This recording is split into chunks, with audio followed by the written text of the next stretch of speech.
Oh, where's my camera? Hey, there we are. Good morning. How are we all? It's an early start this morning, huh? And that's because I've got a very special guest this morning. I've got Julian Goldie joining me. I'm going to let him introduce himself in a second. Let me just see who have we got in today. Ah, there you are. Ah, Justine, first one in. David, good morning. Hey, Carl, you okay? Colin's here. Bradbury, got to do the school run and then you're coming back. Great. Phil's here. Bradbury. Hey, Mike made it this morning. Good to see you up and about. Oh, thanks for the super sticker, Carl. Wow, it's lively in the chat. David, good morning to you. Anyway, without much further ado, let's bring Julian on and have a chat.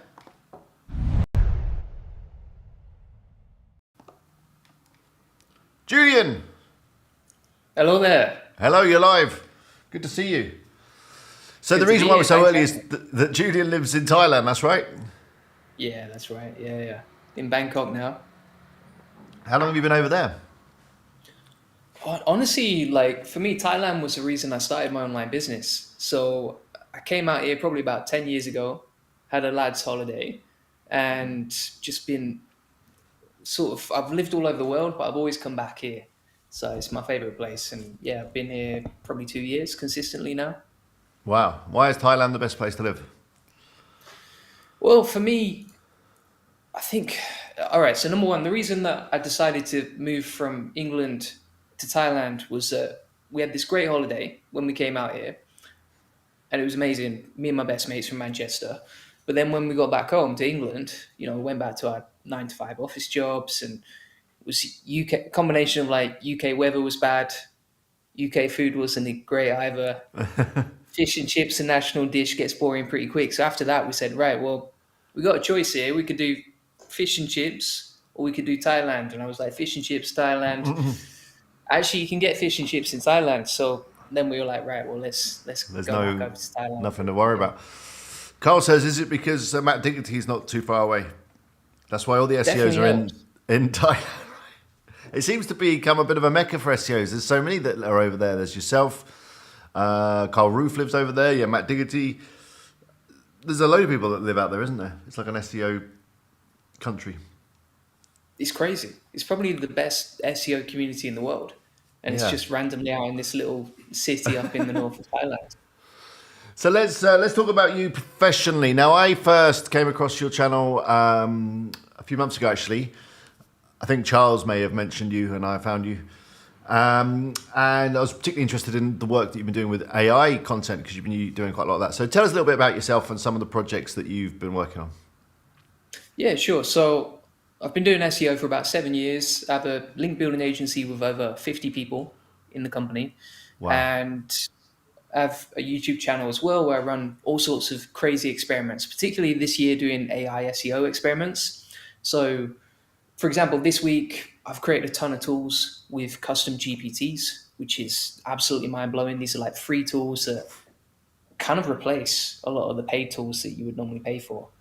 For example, I created a keyword clustering one today, and the video is going to go live straight after this live stream. Okay. Yeah, and done all sorts of things. So, like for example, built out 32 sites in 30 days using AI with 22,000 posts. I've built several websites in different languages that I don't even speak Yeah. and ranked them, got them to hundreds of visitors every day, and then monetized them. So, yeah, all sorts of crazy stuff. Not stuff that I would recommend for the serious SEO, but stuff that's fun to play around with and see what's possible. Yeah, I was going to ask you about that. We'll get to that in a second. Just a quick question from Electronic Earnings. What is custom GPT for those that are unenlightened? Because we've obviously all heard of Chat GPT. So what is it? Is it just using custom prompts, that kind of thing?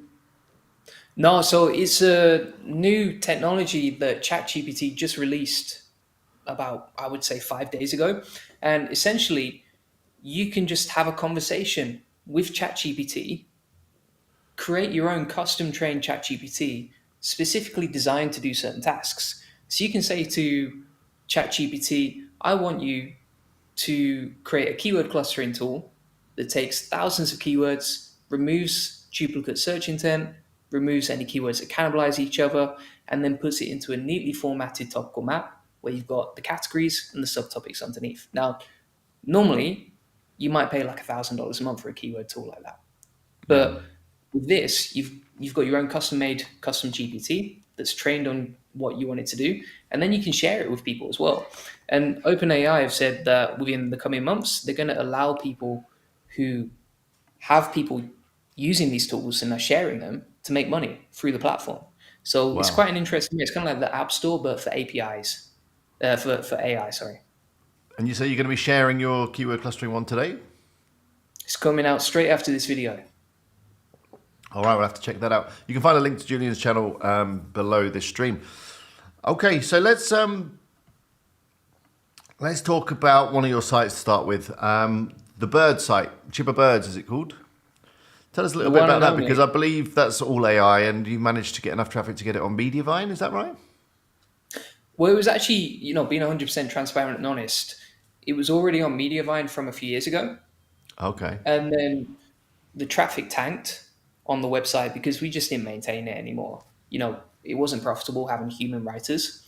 So we started using ChatGPT on it in March when it was getting about 200 clicks a day, Okay. publishing 15 posts a day using AI, ChatGPT content, auto-blogging AI content, etc.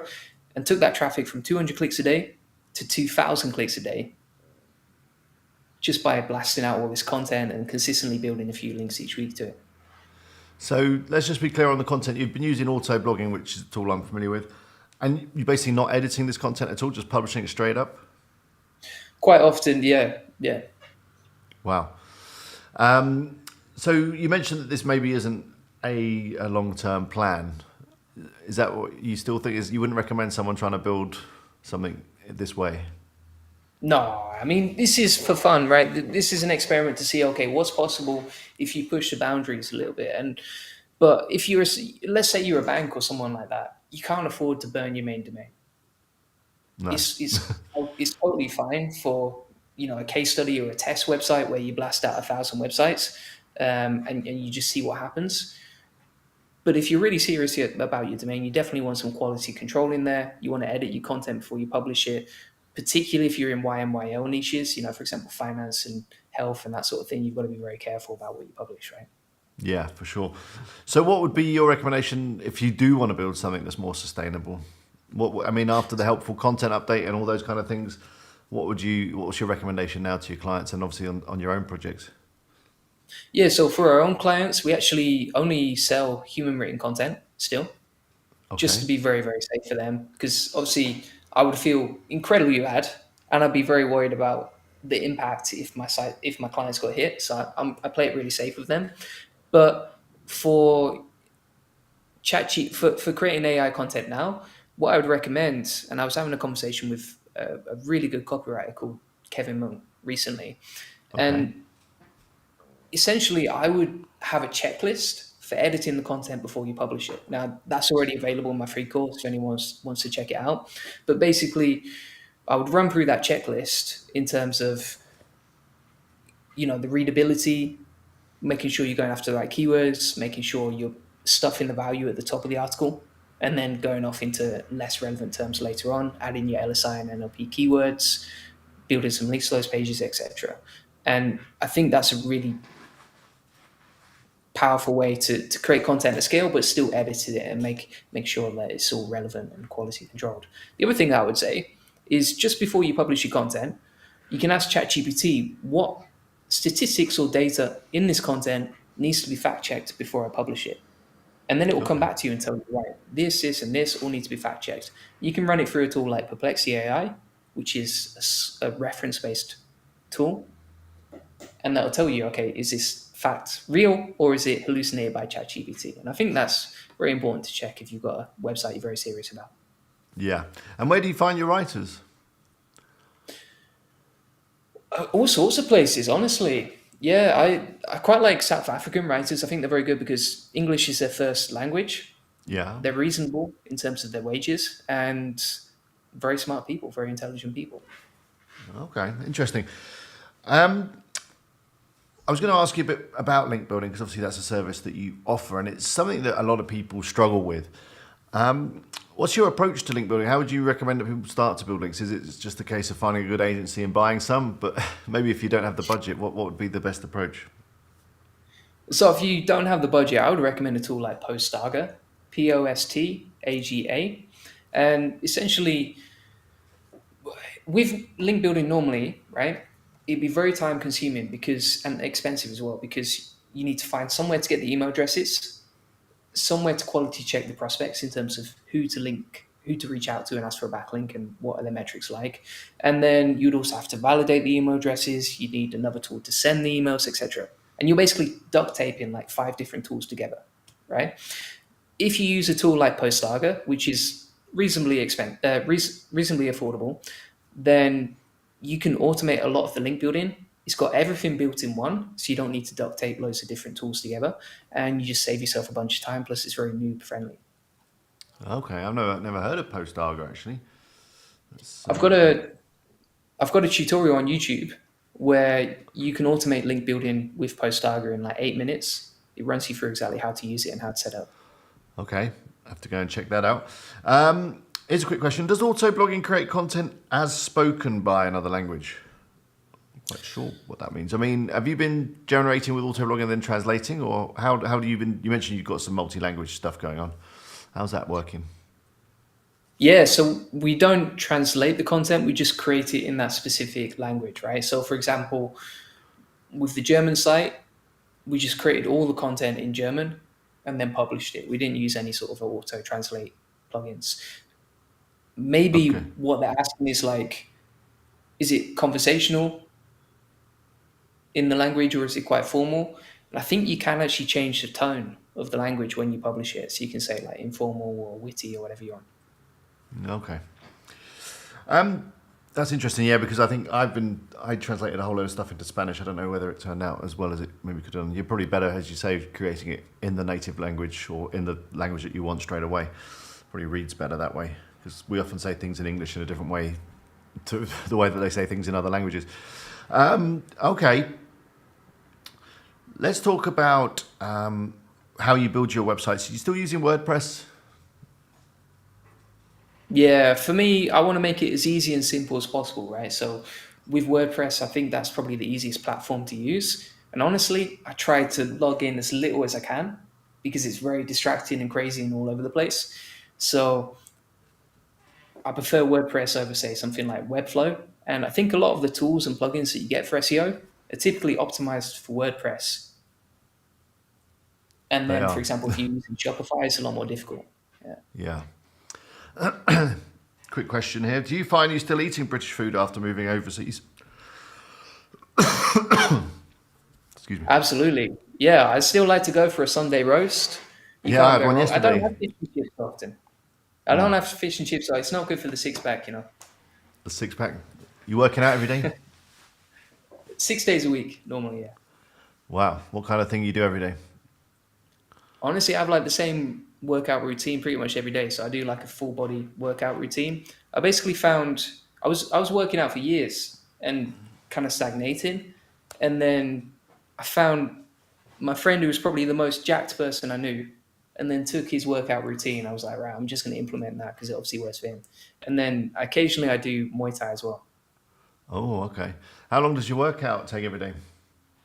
Honestly, 30 minutes. So I try and optimize that for productivity as well. So what I do is I superset everything, and then I do 2 exercises at once, basically, and I can get it done within 25 minutes, 30 minutes.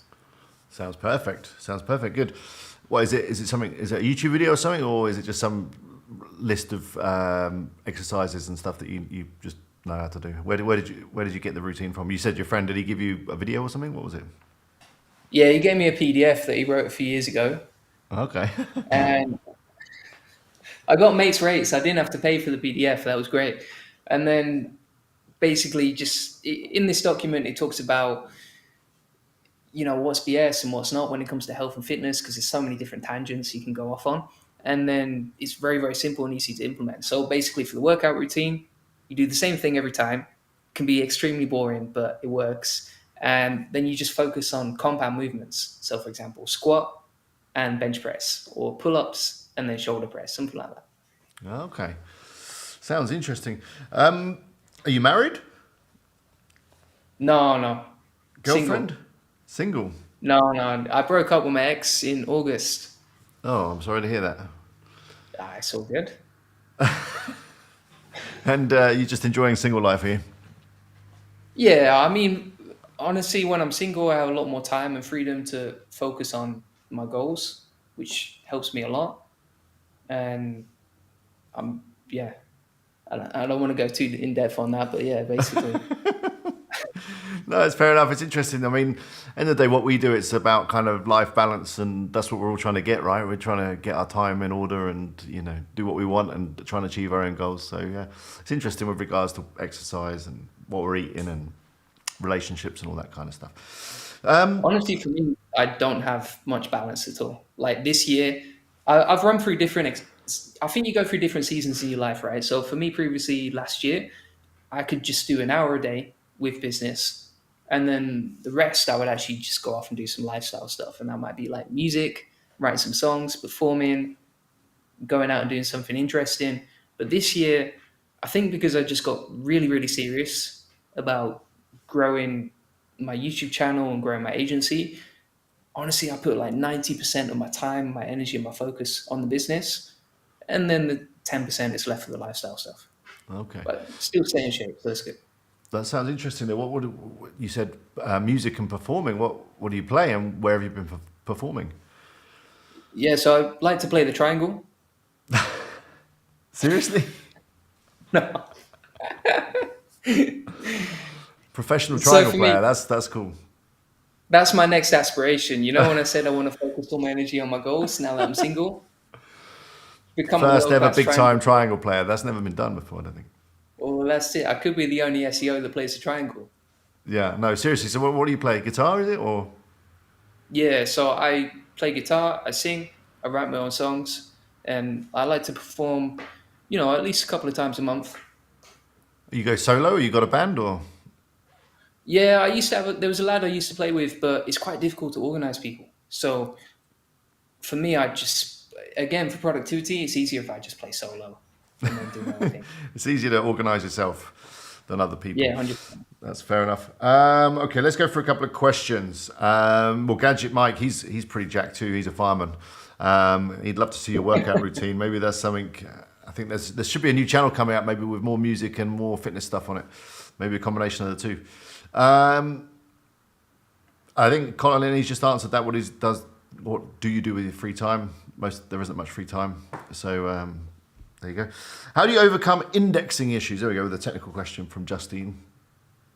That's a great question. So here's what I do normally. This is my 4-step protocol. So if I want to index, say, a case study that I'm doing for YouTube Fast, this is how I create these videos where they rank in 4 hours or 5 hours or whatever, And I've done a lot of those videos this year. So essentially, once I've created the content and published it, I'm going to put it through Google Search Console, nice and easy, especially if it's just one page, very easy to do. Then I'm going to run it through Omega Indexer. Works very nicely indeed. And I think it just builds a few links to that page that get it indexed quickly. They're not like amazing links, but they get deleted quickly as well. And then after that, if I really want to get it indexed fast, I'll plug it through Index Me Now. I don't know if you're familiar with this tool. Yeah, I've heard of Index Me Now. So how does that work? What do they do to get you indexed so quick? I'm not sure exactly what Index Me Now do to get you No indexed one's quite quickly. sure, but it seems to work. Yeah, I know what Omega Indexing do. So they just build like a few short-term links to your page automatically, and that gets it indexed across everywhere. With Index Me Now, I'm not 100% sure, but I do know that if you don't get your page indexed, you get a refund on the credit that you paid for. So it's kind of like a guarantee. Yeah, no risk. Yeah, exactly. And then the final step of the 4-step process is Twitter. So what I noticed with Twitter is it just gets, X, it gets indexed insanely quickly. So if you look at my latest tweet, it's already indexed on Google within 24 hours.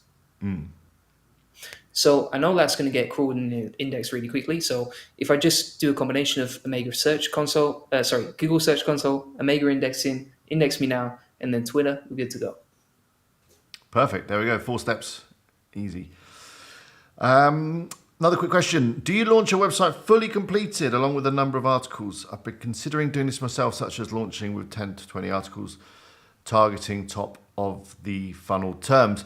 Just to add to this, I know that Charles, he has a first index theory where he says that you really need to get your website as good as it can possibly be upon launch, loads of good content, everything sorted out in terms of speed and no technical errors, and you've got all your ducks in a row, as it were, because Google give you a score that can last for up to 2 years on your site. So, yeah, what are your thoughts in terms of launching a website? Do you just stick it up when you've got 10 or 20 articles, or do you do a bit more?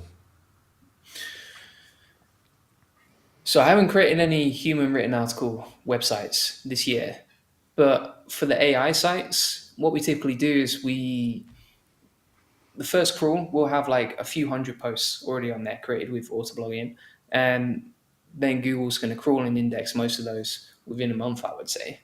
And I think it makes total sense. Like Charles is super smart, really, really smart SEO. If you have your website prepared as best as it can be, then it's only going to help you when it comes to ranking your website. Yeah, that's a good idea. Some people I see, they launch their sites and they're not quite finished and a bit sparse on content and not done their About Us page or anything like that. So, yeah, definitely a good idea to make sure your site's as good as it possibly can be before you launch it. One other slightly controversial thing that Charles has said I wanted to ask you about is he says that disavowing links is a waste of time. And that Google knows good and bad links. You don't need to worry about it. What's your experiences with disavow? So the only time I would recommend a disavow is when you can see a direct correlation between the backlinks that are built, the low quality spammy ones, and your rankings taking a big hit. If you can see that, then it's probably time to disavow. But any other time, I don't recommend it, because one of the biggest issues that I see with a lot of SEOs, especially newbies, is that they read all this information about negative SEO and dodgy backlinks and that sort of thing, and they're very, very paranoid. And it's just purely a bias that they have, that we all have as humans. So we think, oh, these negative links are why my website isn't ranking. But the chances of that are so slim that I would only do it if you see a direct correlation between the spammy links and your rankings taking a hit. Okay, that makes sense. Okay, so since the helpful content update, a lot of people have been saying it's the end of niche websites, really, and we should all move on. That's not the way to make a living online. What are your thoughts about niche websites as a term, as a idea, as a way to make a living online? Is it too late? I saw an interesting post. Yeah, I saw an interesting post again by Charles the other day that said basically you shouldn't aim to build a niche website. You should focus on building an authority site, right? To be the expert in your industry. So, for example, if you look at my website, juliangoldie.com, the traffic has gone up a lot this year. And I think that comes down to three things. So, number one, we get a lot of backlinks naturally just because of the amount of PR, doing podcasts like this, people linking out to us, people mentioning our crazy case studies, etc. helps a lot.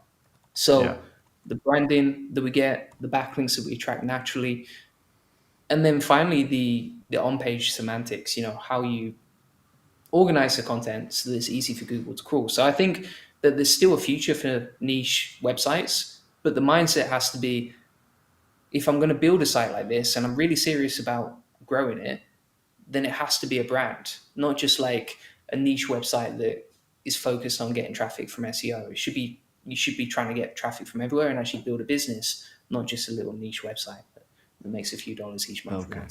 Okay. So yeah, you really have to put everything into it, and I guess that really means you have to choose a niche that you're passionate about and able to deliver some good quality and some good expertise on. Either that or you hire someone who's passionate about it. Yeah, I think the best sites that I've seen, there's a lad who taught me link building in Chiang Mai, and he's absolutely killing it with his niche site. But he has zero passion for that topic. It's just that he's hired the right people.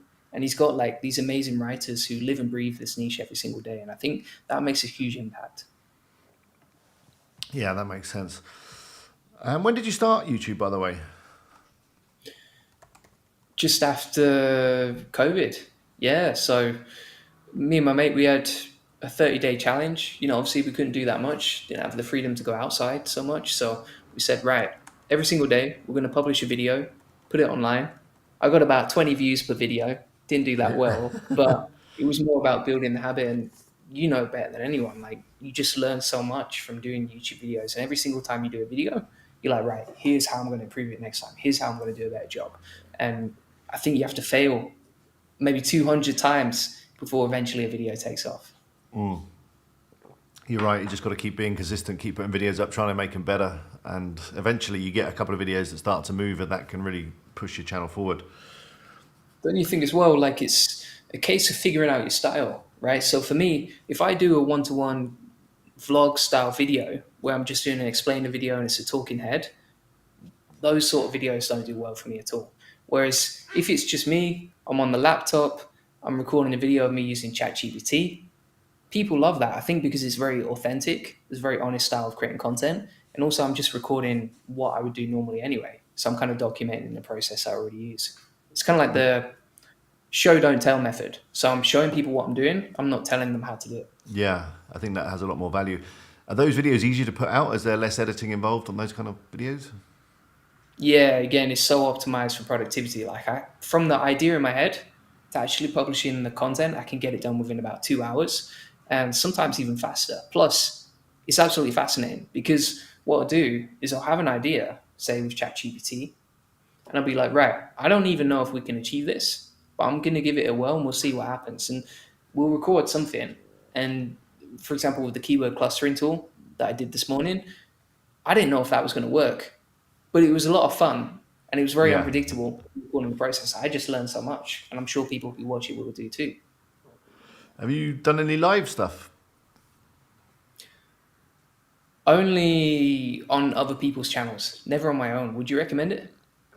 Yeah, for sure. I think you have a community that's building, and if you're gonna, you could do some of that stuff live and see how it goes, I guess, and kind of take questions while you're doing it, and maybe let the community guide you a little bit on what you're doing. Could be fun. That's such a good idea. I never thought about that. It's a good way, yeah, to definitely engage with your community as well. Do you edit your own videos? Asks Colin. Very, very lightweight. Yeah. So what I do is I have a software called Descript, which is kind of Yeah, I like like an that one. AI. Oh, it's so good. Yeah. So if anyone's unfamiliar with this, basically on Descript, when you're recording a video, which you can do right inside the software, once it's done, you can apply a studio sound, which makes it sound much nicer than it normally would. You can cut out any spaces in between the sentences. So there's usually never more than a 1 second silence inside Yeah, any of my videos, right? To keep people watching and keep people entertained along the way. And then additionally, if you make any mistakes, you can just delete the sentence, kind of like a blog post, but it's yeah, in yeah. You video don't form. actually have to edit the video; just edit the transcript. It's beautiful. It's beautiful. So instead of me wrestling back and forth with an editor and trying to take the big mess that's inside my head and transform that into an edited video, I can just sit down, 10 minutes, edit it exactly how I want. And that's way faster than communicating with an editor anyway. And Yeah, it seems to be getting better results. Yeah. yeah. Descript is highly recommended. Paul asked, does Julian earn site revenue from just ads, or do you advocate affiliate links, ebooks, that kind of stuff? Yeah. So I advocate all of those. We make money from all of those types of things. So we have info products, we have affiliate links to make money, and we also make money from ads, both on YouTube, of course, and then also on our own sites. So, for example, like you mentioned, we have Mediavine. We've made about, I think, just from that Chipper Birds website, we've made about $18,000 Wow. from ads, which is not bad at all. Like, I mean, if you were living in Chiang Mai, that might last you 2 years Yeah. if you're very frugal. Wow. I was living off about, when I first started working online, when I set up an online business, I was making about $400 a month. I was living off $400 a month. Wow. And I And was you can living in live pretty Chiang well Mai. on that, can you?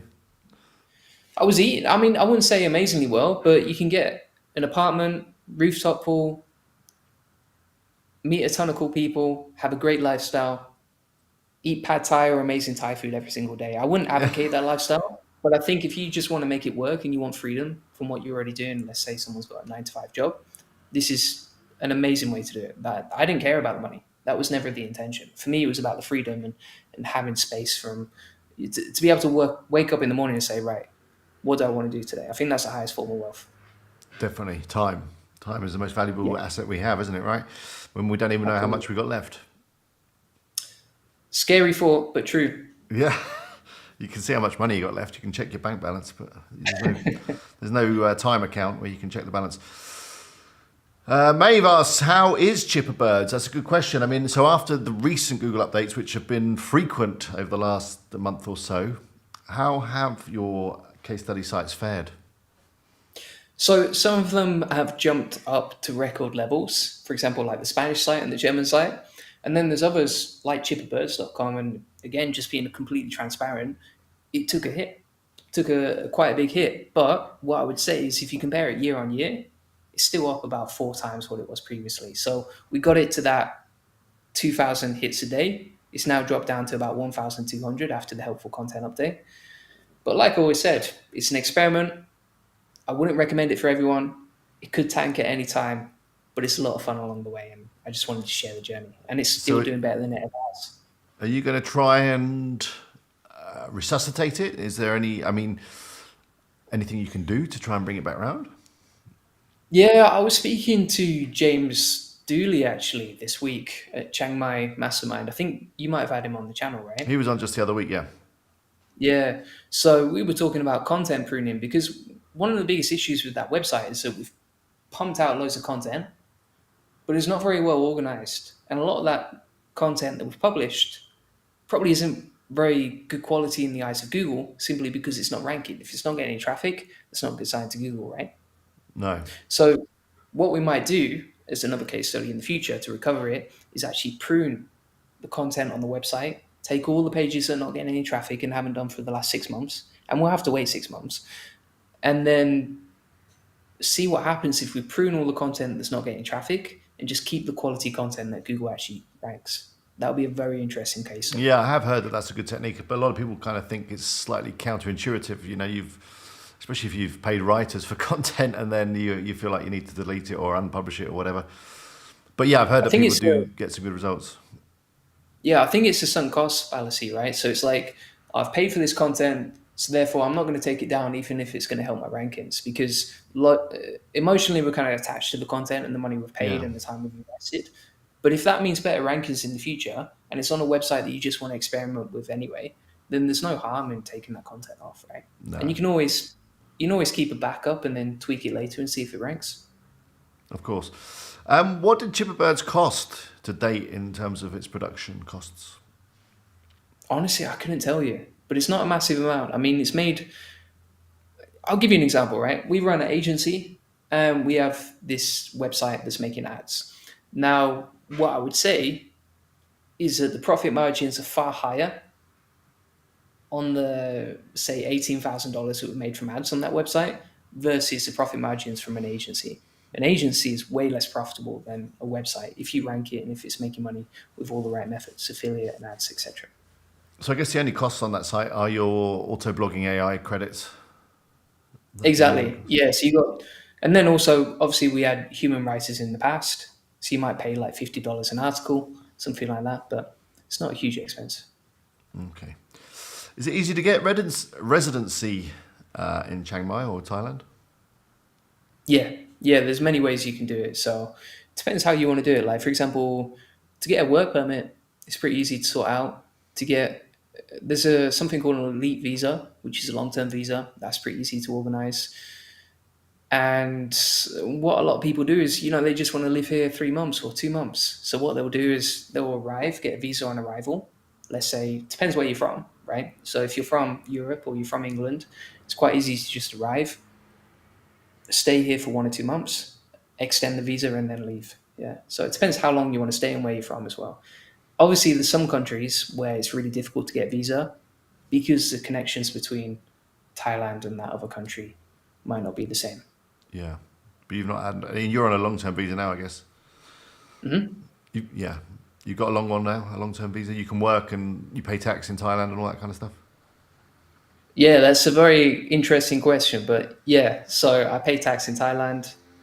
I have a work permit set up. I have a long-term visa on top of that, so I have 2 different visas. Yeah. Okay, cool. Speaking of core Google updates, says Carl, do you think monthly core updates is the new norm now? I don't think so, but I think Google is just trying to figure out what to do with all this content that's coming online, because if trillions of pages are being created and then have to be indexed, it's going to be a massive expense for Google. So they're trying to figure out, okay, what do we do with all this new content? How do we index it? How do we make sure the right quality of content actually ranks, and how do we do it at a profitable way? Because for Google, every page that they index, every page that they retrieve on their searching, on their indexing, is going to cost some money, and they have to stay profitable, right? That's a good point. What do you think? Yeah, I think they're struggling with all the new content, a lot of AI content, and yeah, which is why I think they did a new spam update and that kind of thing. But yeah, cost is a factor to them. It's a lot to keep indexing all this content, especially if it's not of very good quality, which is why I think they're putting more emphasis on the kind of authority sites that they trust, because they know that that content should be of a reasonable quality, I guess. Yeah. Speaking of that, have you done any Parasite SEO? I did one yesterday actually using ChatGPT. So these custom GPTs that you can create, these tools that you can train ChatGPT with, because it's a separate tool, it's got its own URL, right? So, for example, if you type in, I think it's SEO content generator, my tool was ranking last time I checked on Google. So this Okay, ChatGPT URL and the tool that we've created is ranking on Google with Parasite SEO through ChatGPT on OpenAI.com. that's interesting. You're I'm going to check googling it now, and now. it's not going to be Yeah, ranking. yeah, Do you want me to check? yeah. All right. So you put me on the spot here. I'm just kidding. All right. So is there any way I can share my screen? Yeah, I can actually, can't I? Yeah. Perfect. All right. No pressure. So Um, Let me see if I can you can see put my you up. screen? Okay. Yeah. You might want to, yeah, hide us. We're going into an infinity vortex. Okay. Okay. All right. So if you type in SEO outline generator, for example, you'll see my custom GPT ranking on the first page of Google down here. Right. Oh, So yeah. this is an incognito mode. The tool is ranking for the keyword that we want, and this is using Parasite SEO. So you can see my name on the tool right there. You can see we've optimized the title and the description of the tool for SEO.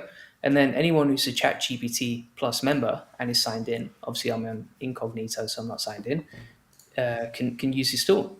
And then Ah, yeah, it's a really powerful way of doing Parasite SEO. Plus, I think the really unique thing is unlike LinkedIn or Reddit, where you're creating a blog post, that doesn't match the search intent of what we're trying to rank for, right? So people are looking for tools here.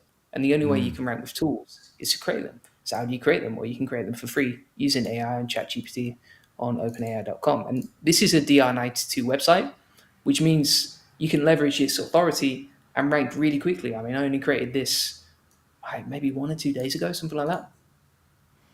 and you're hoping that what people might start Googling your name after using that tool. So there's a few different. I don't know if you want to switch. Yeah, there we go.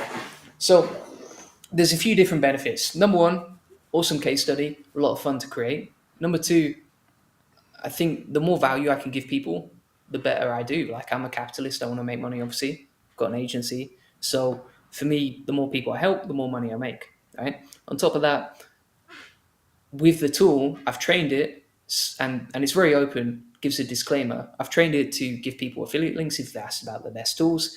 If they ask about SEO help, then it's trained to send them to my funnel to book in a call with us at my agency. And obviously, it's great for branding as well. Yeah. Any other examples of Parasite SEO working well? Have you put anything on, I don't know, India Online or whatever, what's it called? Outlook India? Outlook India. I'm going to share my screen again, and I'll show you something Okay. that you can tell I've been experimenting a lot this year. All right, 1 second. Jonathan just quickly asked, do you need any dev experience to make a tool like that on OpenAI? No, it takes about 2 minutes. If you check out my video on YouTube, the one yesterday, it shows you me recording exactly the whole process step by step. Plus, I give away a free SOP, so you can emulate it yourself if you want. Fair enough. And So, a quick one about just going back to the pruning of content. What about topical coverage if we simply delete content in order to recover ranking?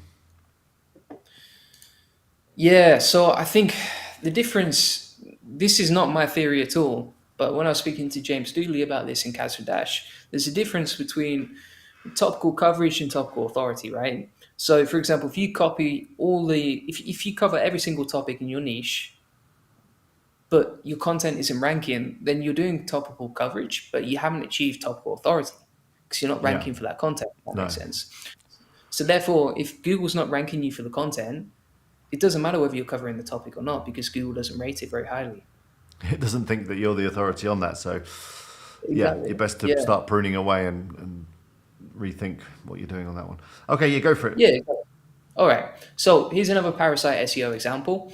And this is for the keyword how to use ChatGPT for link building. Obviously, this is a trending search term. So there's not a lot of data around this term, but you can imagine a lot of people would search for that plus ChatGPT link building related terms, right? Yeah, I'd have thought so. Yeah. Yeah. So if you look at the top ranking example, that's my parasite SEO article right there. So what is that? That's just an article that you've published on LinkedIn, yeah? Yeah, Via exactly. So you the can use LinkedIn posts right here, and then you can have like CTAs to book in a call, or buy something, or affiliate links, etc. And then that's the article ranking right there. And then I've also embedded a few YouTube videos, etc. Formatted it nicely, optimized it. Yeah, but that's not the only parasite page ranking on that website for that keyword, right? So you got LinkedIn ranking number one there. You got my website ranking underneath it. Then you've got three of my videos using YouTube ranking on the first page as well. Okay, you got the So it's first basically five parasite. already now, yeah. Yeah, parasite SEO basically with YouTube, and then my Medium article down here as well. So you can see this was written by me. Okay, so what's Medium? Just to clarify. Medium is kind of like another. It's kind of like LinkedIn posts, or it's like a. It used to be a really popular blogging platform where people could just post content on there. They get discovered. It can rank on Google, etc. Okay, and it's free to use, is it? Yeah, it's free to use, free to publish on there. I think they do have a paid plan, but yeah. Oh. Let's talk about your agency quickly. We've got about 10 minutes. So if you're making money online and you've got your stuff going on through ads and stuff, why on earth would you want a business with staff and clients and all the stress that comes with that? So I think you make the most money when you organize people in the right way, right? So if you organize people and you create the right systems, that's how you make the most money. And for me, I can create a bunch of affiliate sites, but it's just not going to earn the same amount as if I have an agency that helps really profitable companies scale to a whole new level, right? Because with every affiliate website that I start from scratch, I'm starting from day zero. Yeah. Whereas I can get a website that's on day 1000, it's already profitable, already a proven method. And if we scale that with SEO traffic, it's going to make way more money, which means that I'm going to make more money, the business is going to make more money, and everyone wins. And And you're happy to, for and me, it's not been too stressful with clients and staff and things? it's it's a difficult process. I wouldn't recommend it for everyone. I think that it requires a lot of stress. It's a lot of pain. Honestly, it's a lot of growth. And if you're willing to do that challenge, then there's a lot of good things that come out the other side. I've become a better person by building a business like that and hiring a team like that. And I've become more compassionate as a person, more empathetical. And then also, if you're going to lead a team of 50 people, you're going to have to become the best version of yourself anyway, right? So it's helped me personally grow, and it's helped me grow my income, obviously. Plus, I think that building a business can be quite lonely. You kind of need people along the journey with you.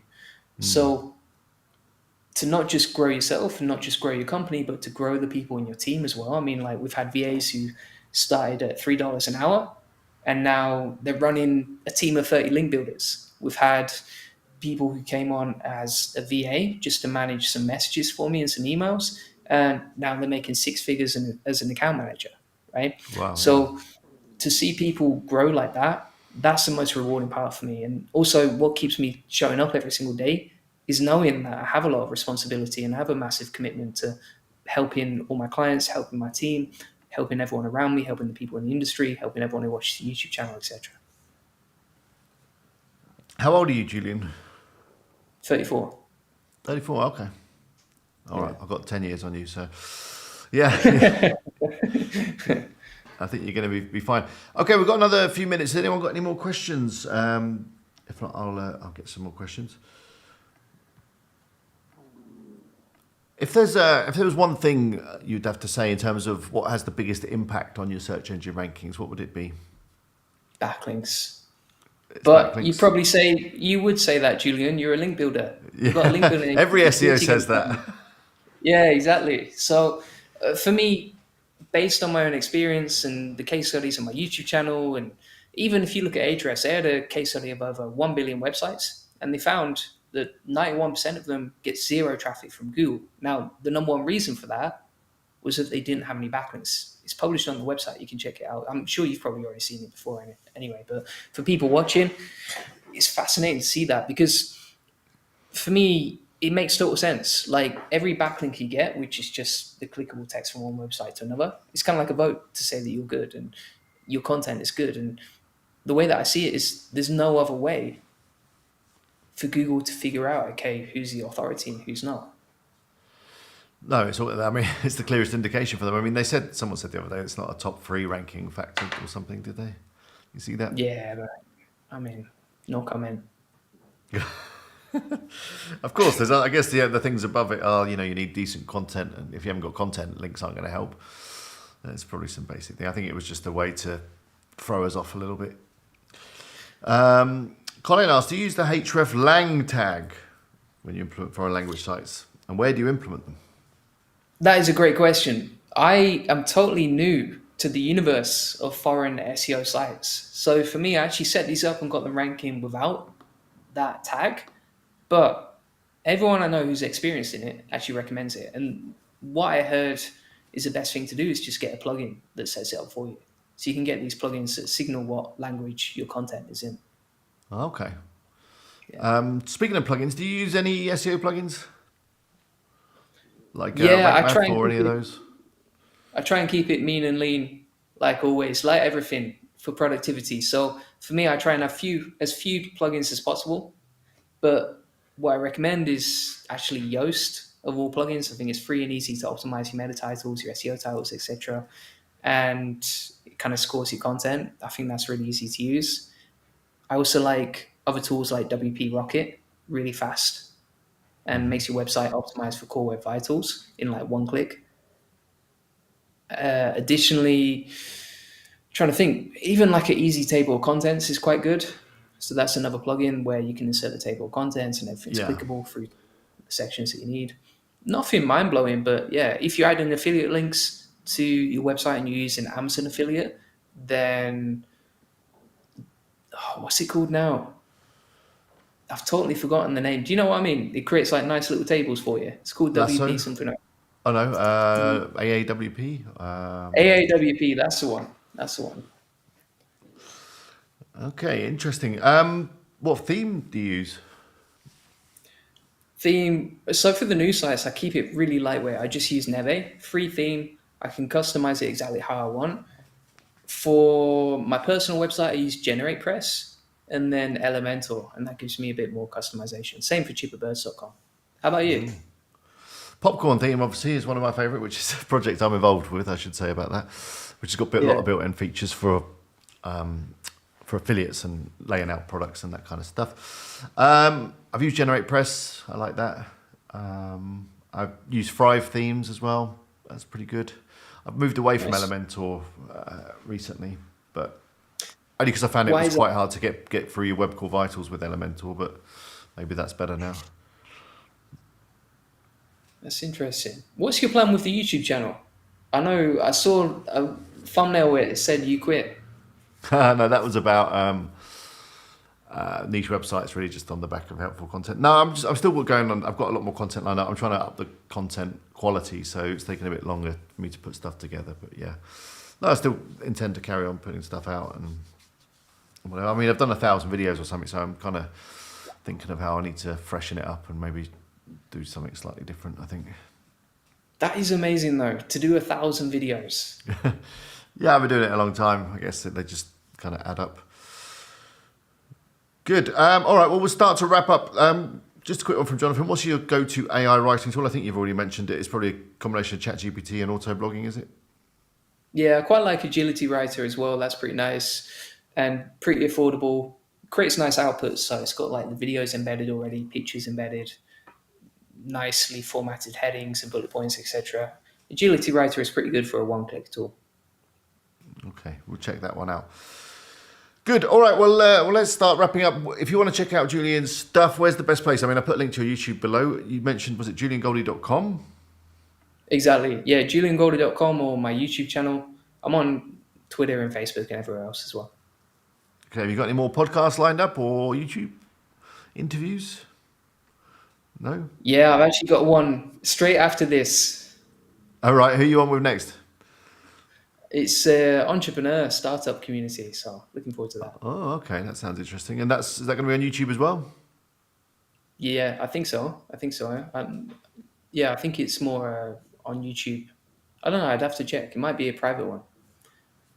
Okay. What I can do is I can send you a copy of Popcorn Theme and you can have a play around with it and see what you think. 100%. Yeah, would love to. It's just a block editor theme, so it uses WordPress. They call it Gutenberg anymore. Okay. You know, the built-in stuff.